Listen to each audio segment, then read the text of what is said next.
Every year on April 1st, the Ether Studios team hosts a direct presentation to bring all the good little gamers lots of news about Rivals of Ether and other Ether Studio projects. This year, I thought it'd be a lot of fun to go through my guess on what content we'll be getting a sneak peek at, and also what I don't think we'll be hearing about in this announcement. As we go, feel free to let me know what you do and don't agree on throughout the video in the comments below. As I stated, however, everything here is just a guess, and I don't have any kind of inside scoop or intel. To kick us off first, let's take a quick peek at the history of Rivals Directs, to get a good basis of what kind of information we'll be guessing from. To get this out of the way, the Rivals Directs are traditionally very serious and on topic. Here's a clip from 2018's Direct that I think demonstrates the brisk pacing and air of professionalism that the Directs bring.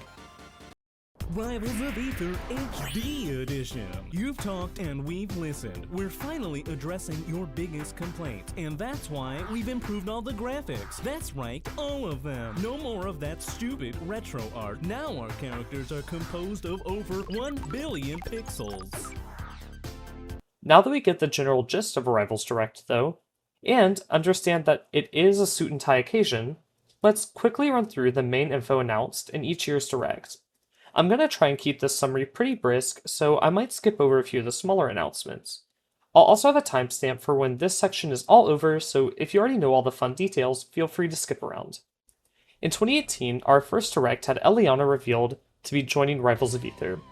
In 2019, we didn't have a Rivals Direct from what I could find, but I don't remember them missing a year, so if someone has a secret link or something like that, let me know.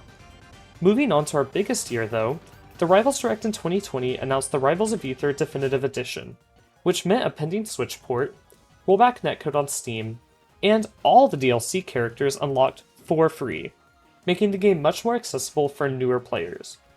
Tetherball was also announced, as well as the milestone system, which would later kinda evolve into what we now know is the individual character level system in Rivals 2.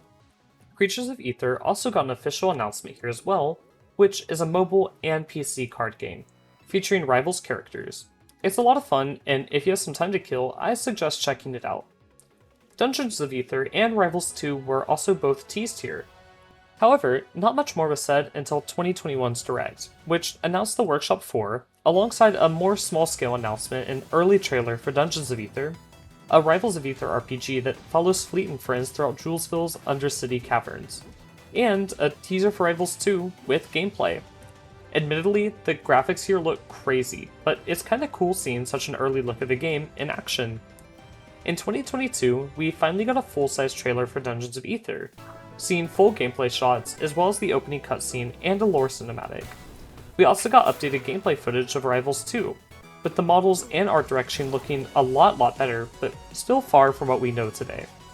In 2023, it's clear the team was working hard on Rivals 2.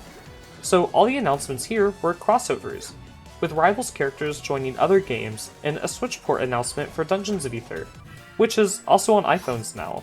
I think the game's neat and I'll do a review on it sometime soon.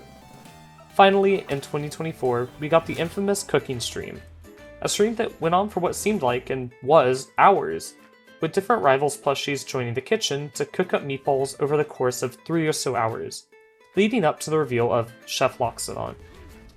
Now that we know the history of the Rivals Directs, I just wanted to ask you to use my code LastStock in the Rivals shop. It really supports my channel and funds both my locals and free online weeklies. Moving on to my predictions for this Rivals Direct, I must note that the presentation is marked with micro and tiny, leading me to believe that not only will this Direct be on the smaller end, but that we'll also get possibly our first casual mode. I think the devs will use the small theming to not only coincide with Olympia's launch, since she's like a mouse, but to also announce a mode similar to the one in Smash Bros, that lets you change properties of your character like their size or visibility. I think this would be a lot of fun and add some casual appeal to the game. I personally don't love these modes, but they're always fun to play on occasion, especially with friends who don't play the game as often as I do. Next up, I think we'll get some kind of announcement for the Rivals 2 competitive circuit.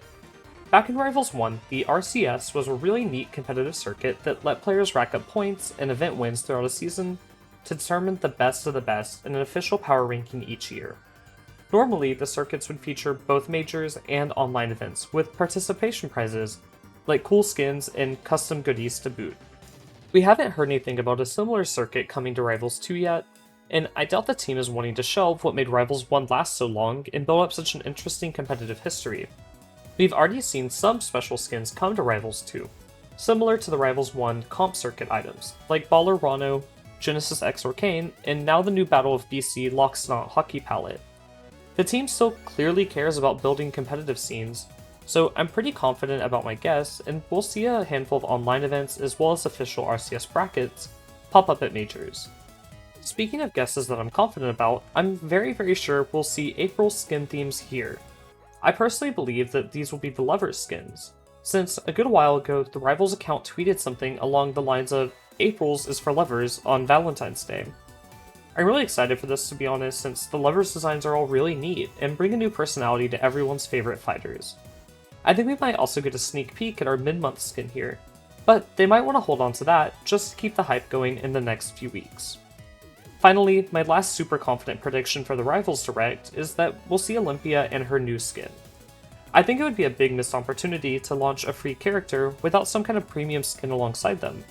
She might either be bundled with April's general skin bundle, or might have a $15 skin of her own right out of the gate.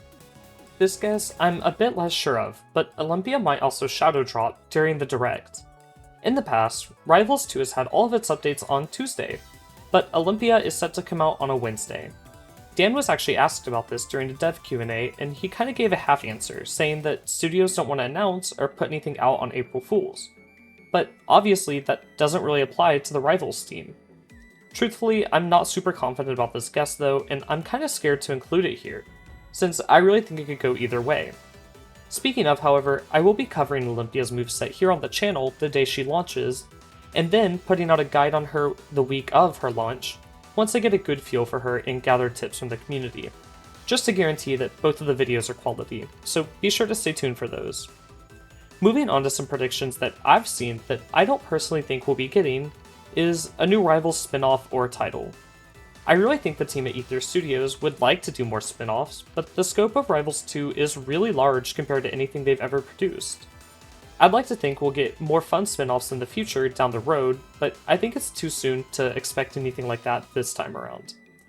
I've also seen discussion about players expecting DLC Character 3 to be revealed here, and while I don't think it's completely impossible, I think the team would rather hold that announcement for a different event and focus on marketing Olympia for now. Truthfully, the game's biggest marketing moments are when a new trailer drops for a character. And if they do one here, that means they have to eat the costs of not doing one at a major or another big press event in the future. I don't think it's completely out of the picture, but I don't think the team is wanting to get too far ahead of themselves this early into the game's life cycle. To wrap us up, I do think we'll get an early look at some of the game's far-off features. I don't think that we'll see all these features, but we do know that an online crew battle mode, story mode, workshop, buddies, and new stages are all coming to the game, ranging from in a few months to a few years from now. I don't think they'll want to share details on all these features just yet, but I do think we'll get at least a teaser for some, or at minimum of mention, of their roadmap for this year.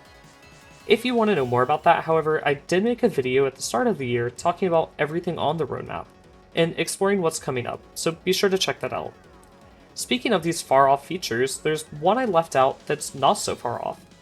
For my last prediction, I think we'll see the new ranked system. I imagine we'll get a full overview of the new ladder, as well as seasonal rewards for placing well.